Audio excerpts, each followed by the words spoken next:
오늘 여러분과 함께 나눌 말씀은 하나님이 정답이십니다. 하나님이 정답이십니다라는 제목으로 함께 은혜를 나누고자 합니다. 여러분, 살면서 나의 통제를 벗어날 정도로 그렇게 큰 문제를 만났을 때 그 문제가 크면 큰 만큼 공포와 고통도 커지는 것 같습니다. 어제 신문을 보니까 우크라이나 그 할머니 한 분이 러시아의 공습으로 폐허가 된 그 아파트 앞에서 피투성이가 든 채 붕대로 머리 절반을 감고 있는 모습을 보았습니다. 마른 하늘에 날벼락 맞은 꼴로 힘없는 나라가 힘 있는 나라에게 공격당한 그 현실 앞에 정말 망연자실해서 절망 속에 빠져 있는 그런 모습이었습니다. 얼마나 그 보기에 안타깝고 가슴이 아팠는지요. 여러분, 인생에서 그런 절망적인 그런 상황을 만났을 때 여러분, 과연 해결책을 찾을 수가 있을까요? 나의 통제력 밖에 있는 문제를 직면했을 때 우리 인간이 할 수 있는 것이 과연 어떤 일이 있겠습니까? 여러분은 어떤 정답을 가지고 계시는지요? 여러분, 오늘 말씀 하나님이 정답이십니다, 이 제목을 가지고 감당할 수 없는 인생의 문제에 봉착했을 때 그 해결책을 찾아 나가시는 이 시간 되시기를 주님의 이름으로 축원합니다. 오늘 우리가 읽은 이 본문은 귀신에 끌려 어떻게 감당을 못하는 한 인물에 관한 사건을 다루고 있습니다. 그 사람이 있던 곳은 갈릴리 바다 동쪽 해안에 있는 거라사라고 하는 조그마한 그런 마을 부근이었습니다. 그 사람은 귀신에 사로잡혔는데 그 귀신의 이름이 군대라고 했습니다. 이 군대라는 이름은 라틴어로 레지온인데 약 6천 명을 의미하는 그런 단어입니다. 그만큼 그 사람 속에 귀신들이 아주 무더기로 드글드글하게 아주 꽉 차 있었다는 것입니다. 귀신은 마귀의 졸개들입니다. 아무리 졸개들이라고 할지라도 떼거지로 몰려있다면, 떼거지로 몰려다닌다면 얼마나 힘이 세겠습니까? 그 사람으로서는 도저히 감당해낼 수가 없었을 것입니다. 주변의 사람들도 어떻게 그 사람을 도와줄 수가 없었습니다. 그는 한마디로 통제할 수 없는 통제불능의 그런 상태에 빠졌던 것입니다. 27절 말씀 우리 같이 읽어보겠습니다. 예수께서 육지에 내리심에 그 도시 사람으로서 귀신 들린 자 하나가 예수를 만나니 그 사람은 오래 옷을 입지 아니하며 집에 거하지도 아니하고 무덤 사이에 거하는 자라. 지금 보니까 무덤 사이에, 무덤은 사람이 사는 곳이 아니죠. 죽은 사람만 있는 곳이 무덤이잖아요. 근데 거기에 거할 정도로 이게 통제불능의 그런 상태에 빠졌었다는 말입니다. 또 우리가 읽지는 않았지만 누가는 이 사건 다음으로 또 한 사건을 기록하고 있는데 12해 동안 혈루증을 앓고 있는 여인에 관해서 이야기하고 있습니다. 여러분, 12년 동안 끊임없이 하열로 고통을 겪어야 됐던 여인, 성경은 그녀의 상태를 육체적으로 고통을 당했을 뿐만 아니라 의사들로 인해서 더 많은 괴로움을 당했다라고 말씀합니다. 마가복음 5장 26절, 많은 의사에게 많은 괴로움을 받았고 가진 것도 다 허비하였으되 아무 효용이 없고 도리어 더 중하여졌던 차에. 많은 의사들이 고쳐주겠다고 이렇게 단련은 들었지만 결국 그 여인이 골병들게 만들었을 뿐, 재산만 다 날렸을 뿐 얼마나 괴롭고 고통스럽게 그 여인을 만들었던지요. 그리고 여러분이 잘 아시는 야이로의 딸이 죽은 사건, 예수님께서 조금만 더 서두르셨다면 숨이 끊어지지 않았을지도 모르는데 이미 그 딸은 숨을 거둔 후였습니다. 숨이 멈춰졌다는 것은 죽었다는 것이지요. 여러분, 죽음은 이미 인간의 어떤 통제에서 벗어난 것을 의미하지 않습니까? 죽은 사람에게 인간이 해줄 수 있는 것은 여러분 살려줄 수 있는 방법은 없는 것입니다. 의미가 없습니다. 여러분, 이러한 경우 정말 이렇게 그런 절망적인 상황을 만났을 때 어떻게 하는 것이 가장 좋은 길일까요? 여러분 같으면 어떻게 하시겠습니까? 그리고 더 중요한 것은 예수님은 이렇게 통제 밖에서 고통당하는 인간들을 어떤 식으로 대해 주셨을까요? 여러분, 이 사건을 통해 우리가 감당할 수 없는 어려움을 만났을 때 어떻게 그 어려움을 극복해 나갈 것인가를, 그 답을 찾아 나가시는 여러분 이 시간 되시기를 다시 한번 주님의 이름으로 축원합니다. 우리가 세 가지로 살펴보겠습니다. 첫째, 인간은 감당할 수 없는 문제 앞에서 고통을 답처럼 여기곤 합니다.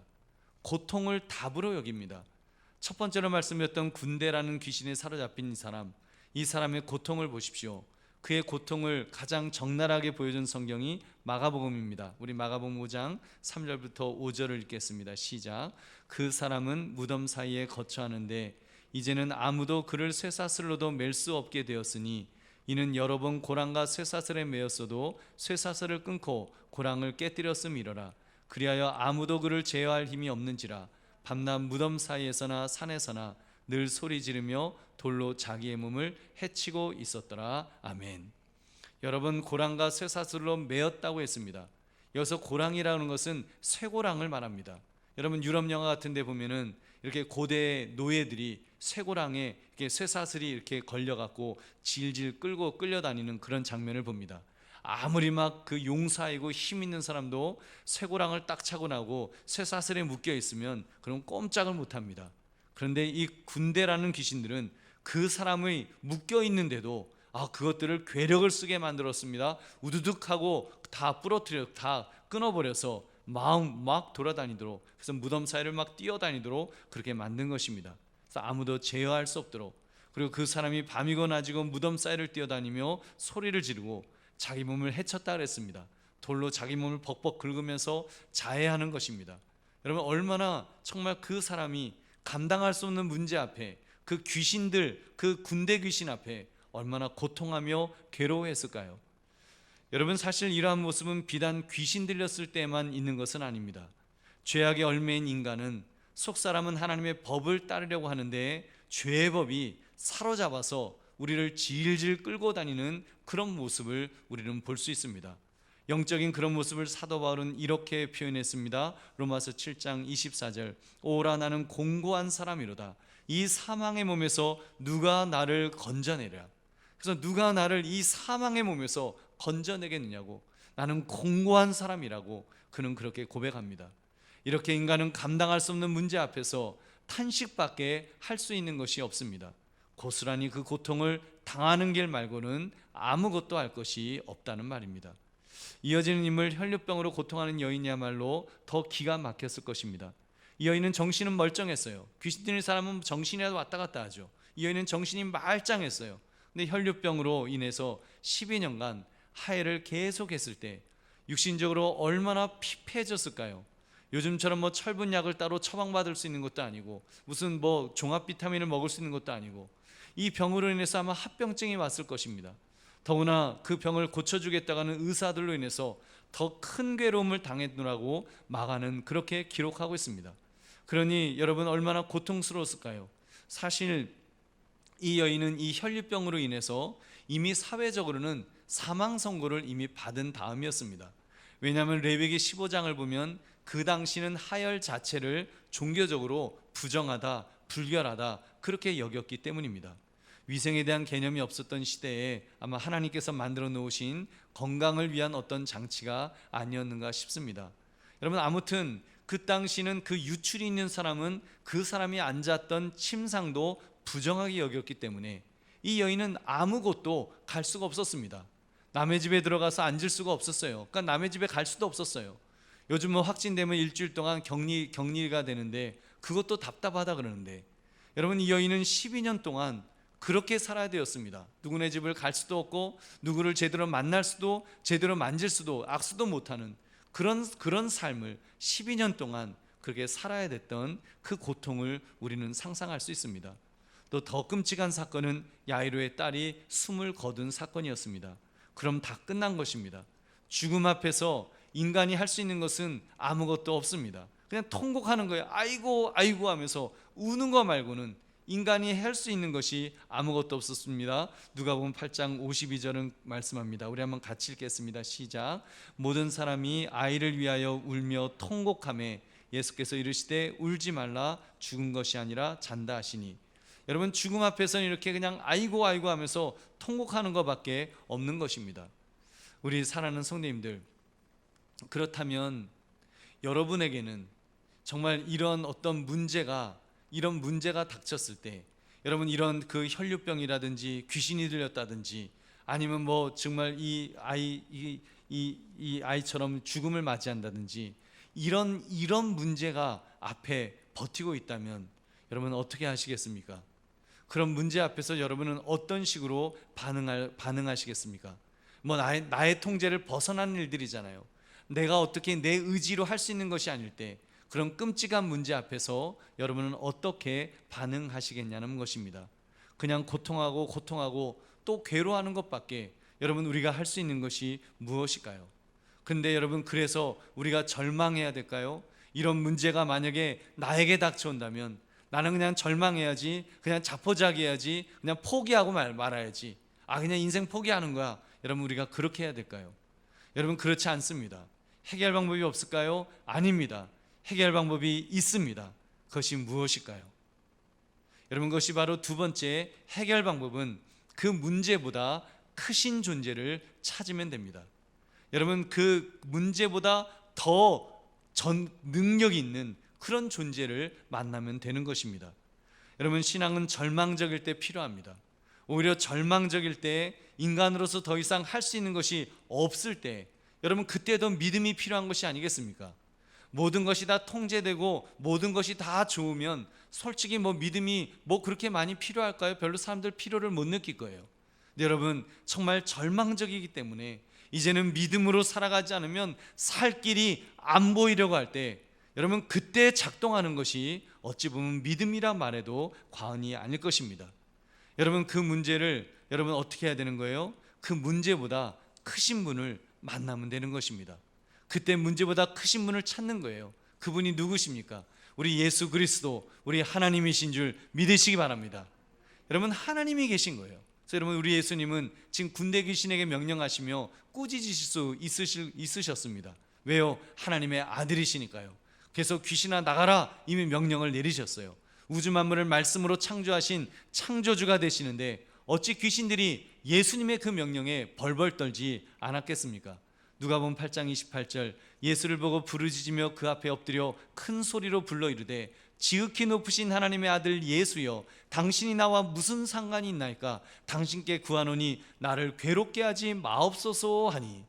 여러분, 성경은 예수님께서 이미 더러운 귀신을 명하사 그 사람에게 나오라고 하셨다고 했습니다. 그러니까 난리가 난 것입니다. 나가기는 싫은데 나가야겠으니까, 예수님이 명령하시니까, 할 수 없이 더 힘이 센 예수님이 명령하시니까 왜 자기들을 괴롭히느냐고 소리 질렀던 것입니다. 그러나 결국 어떻게 되었습니까? 쫓겨났습니다. 떼거지로 몰려나가서 옆에 있던 돼지떼에게 들어갔습니다. 결과적으로 애꿎은 돼지떼들만 몰살을 당했던 것입니다. 12의 혈류병으로 고통하던 여인은 여러분, 어떻게 되었을까요? 그 여인은 알았습니다. 자신을 하열하게 만드는 이 혈류병보다 더 크신 분을 만나면 자기 병이, 문제가 해결될 것을 알았습니다. 고쳐질 것을 알았습니다. 그 여인은 그 크신 분이 예수님이란 사실을 그는 믿었습니다. 여러분께서 예수님께서 행하셨던 수많은 이적들, 온갖 병자들을 다 고치셨던 그 이야기들을 들었을 것입니다. 시몬의 장모가 열병에 걸렸을 때 열병을 꾸짖으시니 열병이 떠나가서 회복된 사건도 들었을 것입니다. 그러니까 그 예수님을 만나고 싶어 했습니다. 그 예수님께 자기의 병을 이야기하면서 고쳐달라고, 살려달라고 부탁하고 싶었던 것입니다. 다만 자기가 종교적으로 부정하여 손가락질을 당할 터이니 뒤에서 몰래 옷자락만이라도 만지기를 원했습니다.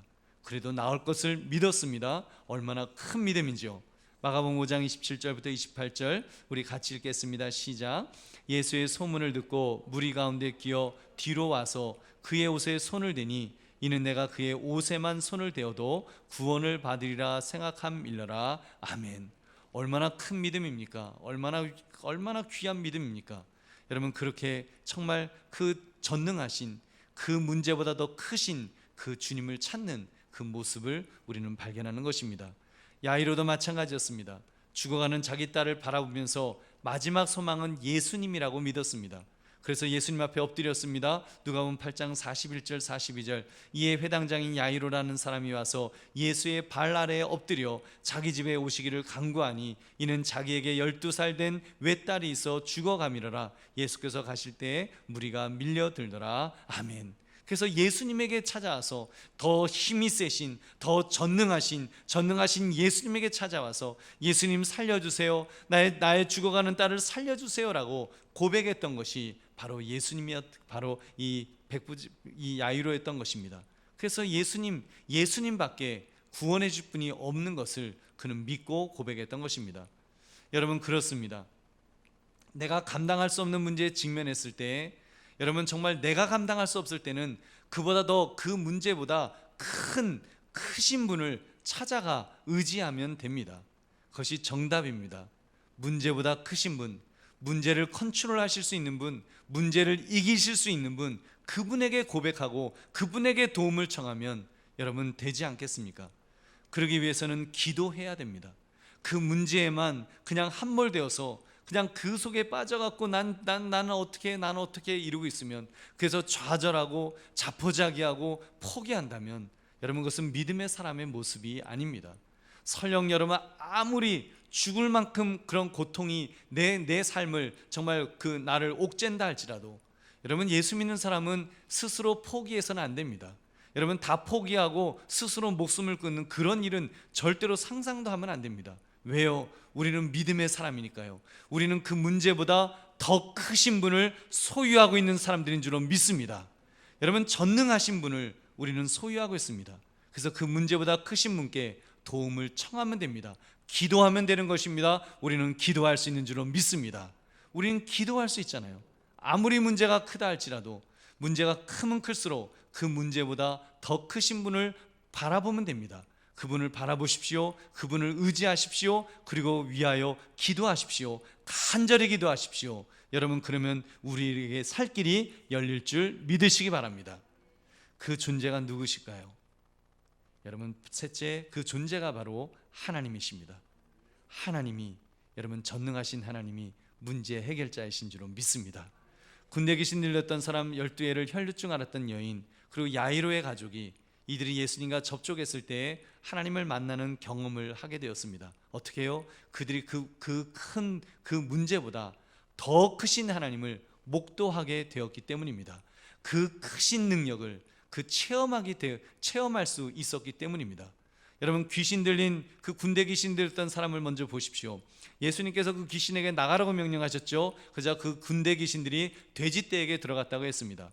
그 사람은 어떻게 되었을까요? 그 전에 막 광폭할 정도로 거칠고 폭력적이고 막 벌거벗고 막 다니면서 그 벽돌 돌로 자기 몸을 자해하고 피를 철철 흘리던 정말 사람 같지 않은 모습에, 어떻게 보면 정말 짐승 같은 막 그런 모습이었습니다. 그런 그가 예수님을 만나니까, 예수님의 도움을 받으니까 옷을 입고 정신이 온전하여 예수님의 발치에 앉았다고 했습니다. 우리 누가복음 8장 35절 우리 같이 읽겠습니다. 시작. 사람들이 그 이루어진 일을 보러 나와서 예수께 이르러 귀신 나간 사람이 옷을 입고 정신이 온전하여 예수의 발치에 앉아 있는 것을 보고 두려워하거늘. 아멘. 여러분, 멀쩡하니 그 사람이 앉아 있는 거예요. 야, 저 사람은 안 된다, 저 사람은 저 이제 소망 없다 그랬는데 그 사람이 멀쩡해져 갖고 앉아 있는 것입니다. 그 정도가 아닙니다. 예수님께서 그를 보내시면서 너가 집으로 돌아가서 하나님께서 너에게 큰 일을 행하신 그 일을 증거하라고 그렇게 명령을 내리십니다. 그러니까 그 사람이 이제는 집으로 돌아간 거예요. 마을로 돌아간 거예요. 그리고는 막 사람들에게, 만나는 사람마다 말하는 것입니다. 내가 하나님을 만났어요. 하나님께서 나를 이렇게 고쳐 주셨어요. 나를 회복시켜 주셨어요. 그래서 사람들로 하여금 하나님을 찬양하도록 그렇게 그는 하나님을 증거하는 그런 증거자가 된 줄로 믿습니다. 할렐루야. 여러분, 또한 12회 동안 계속하여 하혈을 하던 이 불쌍한 여인은 어떻게 되었을까요? 여러분, 하나님께서는 그 여인의 병을 고치시는 것은 사실 아무것도 아니죠. 천지 만물을 창조하신 하나님께서 그까지 병 못 고치시겠습니까? 그렇기 때문에 실제로 그 여인이 믿음을 가지고 예수님의 옷자락만을 만졌는데도 여러분, 병이 나았습니다. 혈루증이 즉시 고쳐지니라. 성경 그렇게 말씀합니다. 그리고 그것으로 끝나지 않았습니다. 하나님은 전지하신 분이시기 때문에, 예수님은 전지하시기 때문에 누가 만졌는지를 벌써 아셨습니다. 그리고 그 여인에게 고백하도록 만드셨습니다. 자기가 한 행위를 말입니다. 왜요? 하나님께서 그 여인의 육신의 질병뿐만 아니라 마음의 병까지 완전히 고쳐주시려 하셨던 것입니다. 우리 누가복음 8장 48절을 읽겠습니다. 시작. 예수께서 이르시되 딸아 내 믿음이 너를 구원하였으니 평안히 가라 하시더라. 아멘. 그래서 예수님께서 그 여인을 온전케 해 주신 줄로 믿습니다. 할렐루야. 여러분 얼마나 멋진 모습인지요. 예수님을 만나니까, 전능자 예수님을 만나니까 사람들이 변하는 것입니다. 그렇게 절망 속에 있던 사람들이 바뀌는 거예요. 여러분 심지어 야이로의 딸은 더 기가 막힌 상황에 처해 있었습니다. 어린 딸의 숨이 끊어진 것입니다. 그럼 인간은 죽음 앞에서 이제는 다 끝났다라고 포기할 수밖에 없죠. 이제 죽음 앞에서는 다 포기해야죠. 죽었는데 더 이상 뭘 할 수 있는 것이 남아 있겠습니까? 그러나 여러분, 우리 하나님은 아니십니다. 하나님은 아담과 하와를 흙으로 빚어 만드시고 그 속에 생기를 불어넣으셨던 그런 하나님이십니다. 그렇기 때문에 예수님께서는 그 죽은 아이를 향해서 말씀하였습니다. 죽은 것이 아니라 잔다. 사람들은 막 비웃었어요. 어떻게 죽은 것하고 어떻게 자는 것도 구별을 못하냐 막 그랬습니다. 그런데 예수님께서 어떻게 하셨어요? 우리 누가복음 8장 54절부터 55절 같이 읽겠습니다. 시작. 예수께서 아이의 손을 잡고 불러 이르시되 아이야 일어나라 하시니 그 영이 돌아와 아이가 곧 일어나거늘 예수께서 먹을 것을 주라 명하시니 아멘. 예수님은 죽은 아이에게 아이야 일어나라 하실 때 그 영이 돌아왔습니다. 다시 살아났습니다. 여러분 전능하신 하나님의 능력인 줄로 믿습니다. 여러분 이러한 기적을 통해서 예수님께서는 그리스도의 신성과 주님 되심을, 주인 되심을 보여주셨습니다. 예수님은 귀신들을 지배하는 그런 주인님이십니다. 예수님은 질병을 다스리시는 창조주이십니다. 예수님은 죽음을 지배하시는 그런 그 승리자이신 것입니다. 그렇기 때문에 여러분 내가 감당할 수 없는 문제에 직면했을 때 그 문제보다 크신 분이 해결해 주실 수 있으신데 그분이 바로 우리 주 예수 그리스도인 줄 믿으시기 바랍니다. 여러분 그분이 바로 하나님이신 것입니다. 우리 예수님은 하나님이셔요. 하나님이시기 때문에 여러분 말씀만 하셔도 여러분 그 귀신이 떠나가고 병마가 떠나가고 회복해 되는 역사가 있는 줄로 믿습니다. 우리 사랑하는 성도님들, 저는 우리 하나님은 그 어떤 어려운 문제보다도 훨씬 더 크신 분이라고 저는 그렇게 확신합니다.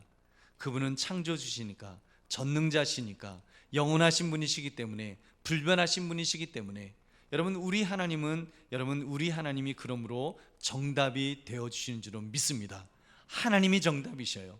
하나님이 정답이십니다. 여러분 우리가 그것을 잊지 말아야 돼요. 어떤 문제가 있을 때 문제가 커요. 엄청나게 커요. 그럼 우리는 그 문제 앞에서 벌벌 떱니다. 저 큰 문제를 내가 어떻게 해? 근데 여러분 그 문제가 커서 그 문제가 여러분을 찍어 누르려고 할 때 기억하십시오. 우리 하나님은 저 문제보다 더 크셔. 여러분 더 크시잖아요. 클 수밖에 없잖아요. 여러분 그래서 어떤 문제를 만난다고 할지라도 여러분 그 문제보다 더 크신 분이 하나님이신 줄 믿으시기 바랍니다. 여러분 그런 점에서 한번 예를 한번 들어볼게요. 우리 인생의 제일 무서운 대적이라고 한다면 저는 전쟁이라는 생각이 요즘 듭니다. 전쟁 얼마나 무섭습니까? 일단 전쟁이 나면 사람들이 어떻게 자기 힘으로 자기 능력으로 할 수가 없잖아요. 그 전쟁의 그 흐름 속에 사람들은 거기서 죽거나 하여튼 목숨을 건지거나 하여튼 그래야 되잖아요. 여러분 우리나라를 보니까 6.25 전쟁 때 얼마나 그 위험한 상황에 처해 있었던지요. 풍전등 앞 바람 앞에 등불처럼 정말 언제 훅 하고 꺼질지 모르는 그런 상황에 빠졌던 적이 있었습니다. 여러분 아시죠? 낙동강 전선이라 그래서 여러분 남쪽에서 이제 밀리면 부산이 이제 함락되면 대한민국은 끝이다라고 하는 절박한 의식 속에서 목숨 걸고 그 전선을 지켰던 때가 있었습니다. 여러분 그런 걸 생각하면 지금 우크라이나와 아주 좀 비슷하다는 그런 생각이 듭니다. 아니 지금 어쩌면 우크라이나 이 상황보다 그때가 더 심각한 그런 상황이었을 것입니다. 그런데 여러분 당시 우리나라의 상황이 우크라이나와 다른 점이 한 가지 있었습니다. 그 다른 점이 뭔가 하면 유엔 안보리의 결의로 도와줄 군대가 있느냐 없느냐에 있어서 그 차이가 있었어요. 여러분 지금 우크라이나의 이 상황은 이번에 유엔 안보리 그 이사국 그 회의가 있었잖아요. 근데 이사국이 바로 러시아예요. 지금 우크라이나를 침략한 러시아가 유엔 안보리의 이사국이니까 지금 전쟁을 자기들이 일으켰는데 여러분 도와주도록 그 결의를 해주겠어요? 당연히 반대하죠. 그러니까 뭐 어떻게 지금 옆에서 뭐 누가 도와주고 싶어도 제대로 도와줄 수가 없는 것입니다. 여러분 반면에 당시 대한민국은 어땠을까요? 유엔군의 참전이 유엔 안보리 회의에서 통과가 되었어요. 그러면 그때는 뭐 러시아가 그때는 소련이었죠. 소련이 그러면 안보 그 이사국에 없었을까요? 있었어요. 여러분 기억하시죠? 김일성이 그 소련제 탱크를 가지고 우리나라를 쳐들어오지 않았습니까? 바로 그 러시아 그 소련에서 다 그 물자 다 대준 거예요. 전쟁 다 일으키도록 다 뒤에서 다 그거 해준 거예요. 그런데 그 나라가 소련이 이사국으로 있는데 우리나라에 어떻게 유엔군 참전을 동의를 해주겠습니까? 근데 이상한 일이 벌어졌어요. 그 나라들이 이제 이사국들이 회의를 하는데 어쩐 일인지 그 소련의 그 대사가 그 회의에 불참을 했습니다. 참석을 안 한 거예요. 그 당시는 뭐 중국은 거기 끼지도 못했으니까 반대할 나라가 없는 거예요. 그러니까 그 만장일치로 그 소련의 이제 그 대사는 없었으니까 그 역사의 아이는 이거는 역사의 미스테리입니다. 왜 그 당시 소련의 그 대사가 불참을 했을까? 이게 도저히 이게 풀리지가 않는 그런 숙제를 그런 일이 있었습니다. 그래서 유엔군이 참전하게 되었고 전세가 역전되어서 대한민국을 지킬 수 있었습니다. 여러분 하나님이 도우신 줄로 믿습니다. 여러분 그때 한국교회가 얼마나 기도를 했습니까? 한국교회 성도들이 얼마나 많이 기도를 하고 정말 그 수많은 사람들이 순교를 당하고 지금 막 그 순교당했던 그런 그 역사 자료들이 막 드러나고 있잖아요. 그 6.25 때 당했던 그런 일들이. 여러분 그런 하나님이 도우시는 대한민국이 그 당시에 하나님이 하시면 능치 못할 일이 없는 줄로 믿습니다. 그래서 구원을 받았어요. 우리 사랑하는 성도님들, 그런 점에서 성도는 고난, 역경, 위기와 같은 것을 두려워해서는 안 될 것입니다. 어려움이 찾아왔을 때 내 인생은 왜 이렇게 나쁘냐고 저주받았는가 절망해서는 절대로 안 됩니다. 그보다는 오히려 절박한 것만큼 믿음으로 굳건히 서 있기를 여러분 결단해야 됩니다. 믿음은요 그런 점에서 우리의 절박함과 이 정비례해서 자랍니다. 절박함은 절박한 것만큼 오히려 믿음이 자라게 되어 있어요. 참 신기하죠? 형통하고 모든 일이 다 잘 되면 믿음이 자랄 것 같은데 그보다 오히려 어렵고 힘들고 괴롭고 고통스러울 때 오히려 믿음은 더 자라게 되어 있습니다. 왜요? 하나님밖에 없으니까, 하나님밖에 답이 없으니까 그 하나님을 붙들 수밖에 없는 것입니다.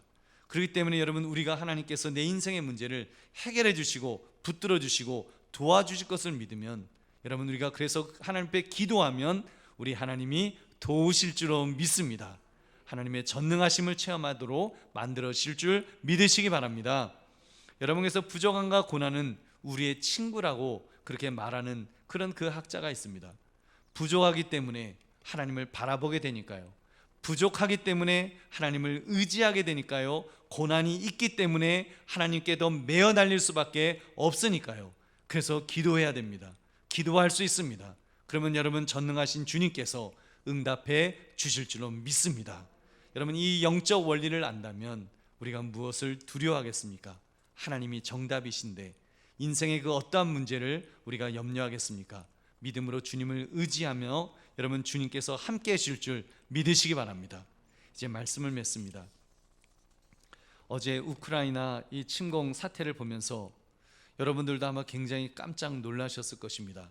사실 전 세계 사람들이 너무 놀라서 어떻게 이렇게 평화로운 나라에 전쟁의 명분도 뭐 별로 거의 없었는데 어떻게 그런 일을 벌일 수가 있는가? 아, 힘이 없으면 저렇게 공격을 당하는구나. 힘이 없으면 저렇게 순식간에 전쟁의 참화 속에 그냥 빠져버리는구나. 저렇게 비참해 줄 수 있구나. 그런 것들을 우리가 이렇게 깨닫게 되었을 것입니다. 근데 문제는 우리의 삶은 어쩌면 그보다 더 큰 대적이 우리 인생에 여러분 있습니다. 오히려 우크라이나 러시아군은 항전하면 되잖아요. 지금 막 항전하는 우크라이나 사람들의 그 멋진 모습들을 이렇게 들을 수가 있습니다. 갓 결혼해 갖고 이제 신혼 여행을 가야 될 그 젊은 부부가 군대에 입대하는 모습도 있었고, 뭐 60대 젊은 그 사람이 이제 60대 그 나이 드신 분이 총을 들고서 내가 나라를 지키겠다고, 심지어 할머니도 나라를 지키겠다고 이렇게 나서는 그런 모습들을 보면서 그래도 우크라이나가 소망이 있구나, 소망이 있겠구나. 여러분, 우리가 정말 기도해 줘야 됩니다. 그래서 우크라이나가 하여튼 이겨야 돼요. 이번에 이겨서 다시는 그런 힘 있는 나라들이 함부로 하지 못하도록, 여러분, 그런 교훈이, 역사적 교훈이 생겨나야 됩니다. 그래야 이제 중국과 대만의 관계라든지 앞으로 정말 뭐 모르는 거예요. 그 다음부터 힘 있는 나라들이 다 그렇게 힘없는 나라들 툭툭 치고 다니면 여러분, 이 세상이 평화가 유지가 될 수가 있겠습니까? 여러분, 우리가 정말 우크라이나를 위해서 기도해 주시고, 그래도 거기에 여러분 그 믿음의 사람들이 분명히 있을 것입니다. 우크라이나는요, 우크라이나 정교회, 그리고 러시아 정교회, 천주교, 기독교, 여러분 그 믿음의 사람들이 그래도 많이 있는 그런 곳입니다. 하나님 앞에 많은 사람들이 기도할 거예요. 여러분, 그래서 같이 기도해 주셔서 정말 그들이 이길 수 있도록 우리가 그렇게 해야 될 줄은 믿습니다. 아무튼 그래도 러시아 같은 그런 어마어마한 군대도 그래도 그건 이길 수 있어요. 그건 어떻게 한번 해볼 수 있어요. 여러분, 우리 인생의 어떤 그 대적은 우리가 정말 저항할 수 없는 그런 대적을 만났을 때 우리는 뭐 속수무책일 수밖에 없습니다. 우리 의지로, 나의 의지로 이를 악물고 할 수 있는 일이 있는가 하면 할 수 없는 일이 사실 우리가 살아가면서 너무나 많은 거예요. 내 의지 갖고도 안 되고 내 노력 갖고도 안 되고 아무것도 안 될 때 여러분, 우리는 낙심할 수밖에 없잖아요. 여러분, 그러나 그때 우리는 낙심하는 것이 아니라 우리는 정답이 있습니다. 우리는 그 문제보다 더 크신 분을 찾아가면 됩니다. 그분이 하나님이신 줄로 믿습니다. 그래서 우리는 기도할 수 있습니다. 우리 예수 믿는 사람들은 어떤 절망적인 상황에 빠진다고 할지라도 우리는 기도할 수 있어요. 그 문제보다 더 크신 하나님에게 기도할 수 있기 때문에 여러분, 하나님이 우리를 붙들어 주실 것입니다. 우리를 도와주실 것입니다. 전능하신 손으로 우리를 구원해 주셔서 여러분, 우리에게 회복해 하시는 은혜와 복을 부어주실 줄로 믿습니다. 그런 점에서 하나님이 정답이신 줄 믿으시기 바랍니다. 여러분, 그 하나님이 정답이십니다. 이 제목처럼 우리 인생의 진정한 답은 오로지 하나님에게, 예수 그리스도에게 있으심을 여러분 깨달아서 우리가 더욱 믿음으로 살아가는 저와 여러분 되시기를 주님의 이름으로 축원합니다.